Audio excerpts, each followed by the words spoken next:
during World War II, planes were having a bit of trouble aiming bombs. Why is that a problem? Because it takes a fair bit of physics, a fair bit of calculations to drop the bomb accurately. So computers started getting used for those. They would know, knowing the position of the plane, knowing the position of the target, and with some inputs around wind direction and velocity, they would compute the release point and have the bomb send that information. The same physics was being done.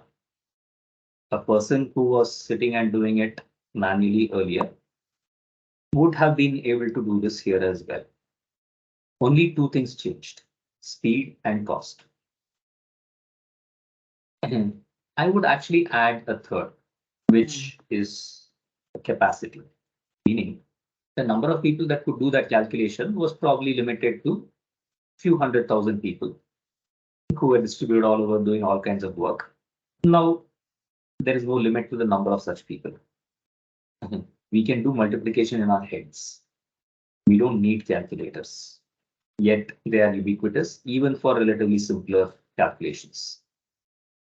Which brings in another perspective, which is ease.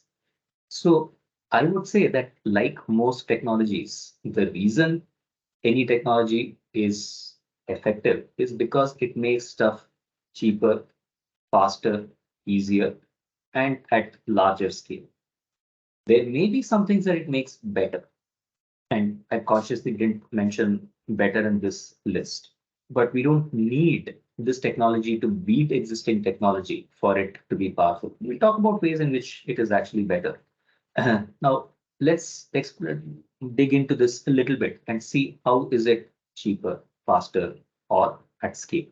The at scale is the easiest part.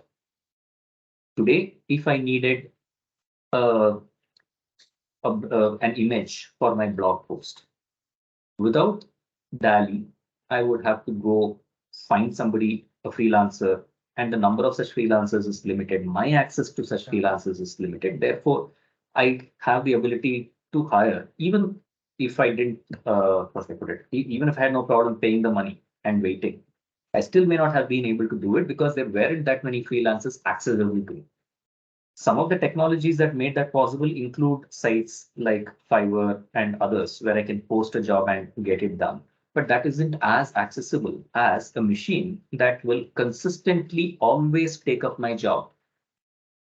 That's a Which was not time-consuming thing as well. You have to go to Fiverr, talk to someone, give requirement, they will revert in the next 1 or 2 days. Time-taking process as well. exactly. And therefore, you covered the speed. So it's faster as well. And it's cheaper. On Fiverr, it costs $5. Here, it is practically free.